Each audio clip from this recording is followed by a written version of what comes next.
Hello and welcome back to Sage and Stone Homestead. My name is Heather. This is a video that I've been meaning to film for a really long time because this is one of my favorite breakfasts to make. We grow Dutch fork pie pumpkins here on our homestead and this is my favorite way to consume them. We do can our own pumpkin here. You can use a store-bought pumpkin.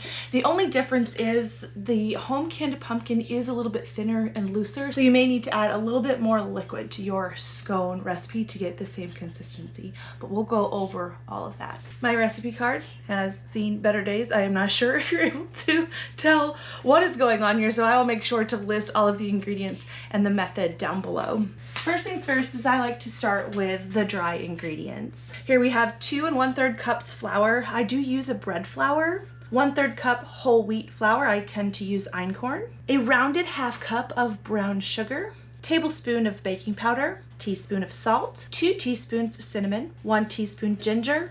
1 teaspoon nutmeg, 3/4 teaspoon clove, and then I will whisk all of these together gently. You could sift it, but I tend to not bother. And then here comes the fat. I like to use 10 tablespoons of our homegrown lard. You could use butter. My recipe does say 3/4 cup of pumpkin. I just put the whole pint jar in.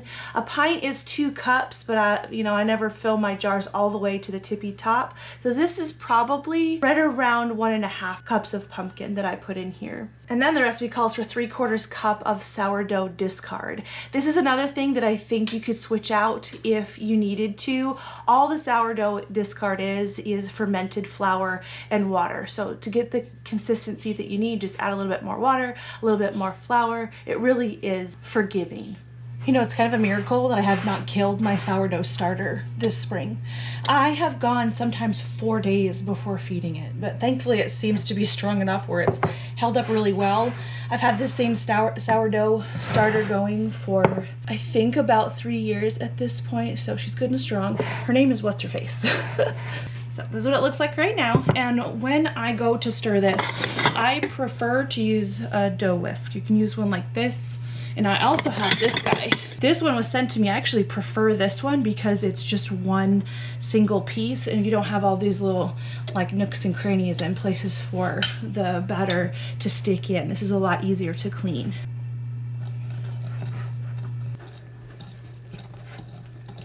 Now, the pumpkin is really the pumpkin and the sourdough starter, I guess, is really the only liquid that we had in here. And I am looking for a shaggy dough, but I don't want it to be so sticky that it's going to stick to the counter. And we may have to add a little bit more flour. That's okay. This does vary sometimes depending on my sourdough starter, depending on the canned pumpkin that I'm using. So it's one of those things where you want to go by feel and you want to go by the consistency and how it looks. This here is too sticky. We don't exactly want it like a bread dough, but somewhere in between that and this.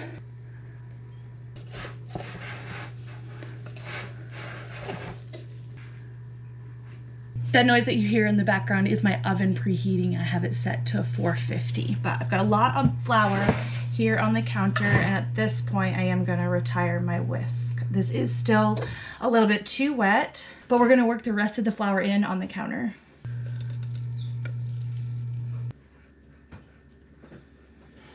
Now, to get the rest of the flour worked in, I like to fold my dough over on itself. I do have a tool called a dough scraper that makes this a lot easier.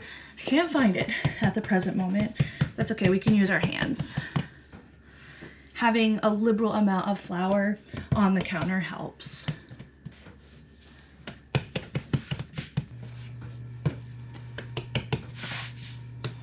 So we're getting to the right consistency, and I'll bring you in close here in just a second. But when you're feeling it, it's not as, glutinous or dense as a bread dough is. It is quite soft, but it is going to hold its shape. And you might get just the tiniest amount of sticking to the counter or to your hands, but it should be very, very minimal. My LED light on the countertop might throw some lines into the screen, so I apologize for that, but this is the consistency that I have here. Not a lot of excess flour on the top, nice and soft. And this is probably about a 10-inch round here. It's about 1.5 inches-ish high. Got a pizza cutter that I did dunk into my flour bin, and I'm gonna cut this into 8 triangles, just like a pizza. In between cuts, we'll just put a little bit more flour on.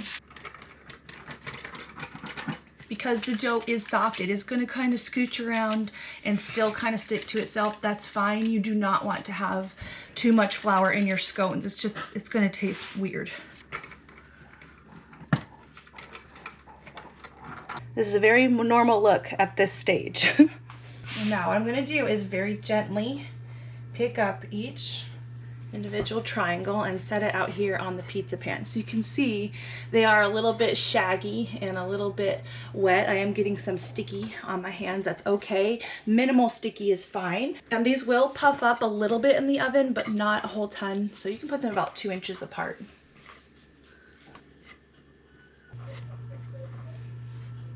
This is what they look like before they are baked. I do like to kind of tuck in the ends of the triangle just so I don't have any super thin spots that may turn brown. But yeah, in the oven for 19 minutes. While that is cooking, we'll get the icing together. It's a very, very simple icing. If you can't have dairy, you could totally replace the milk with water. This is just regular powdered sugar. I've never actually made my own powdered sugar. Not for not trying, I've tried before in my food processor. I think you have to have like a Vitamix or something really powerful. It didn't work for me, it wasn't powdered. So, whoop, I just have some powdered sugar from the grocery store. It's kind of a lot, but when I add the liquid, you'll see how much it just shrinks down.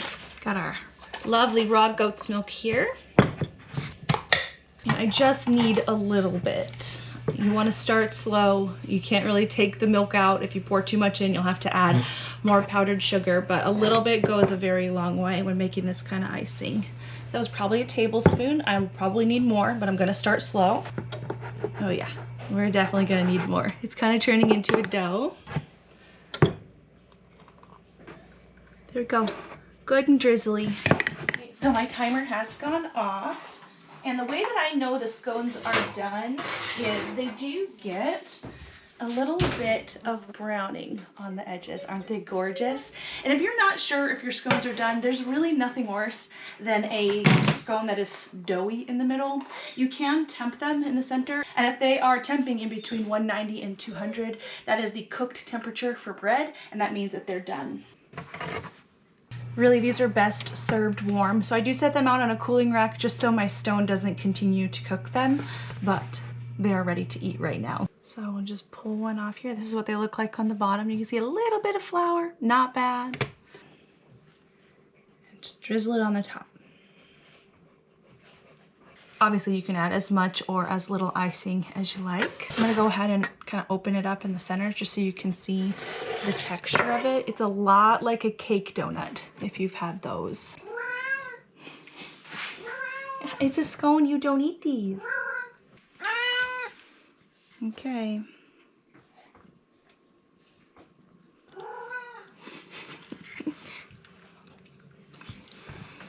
Super lovely. If you love anything pumpkin spice, you're gonna love these. I know pumpkin spice is usually kind of a fall time treat. We eat these year round. I love them and I hope you love them too.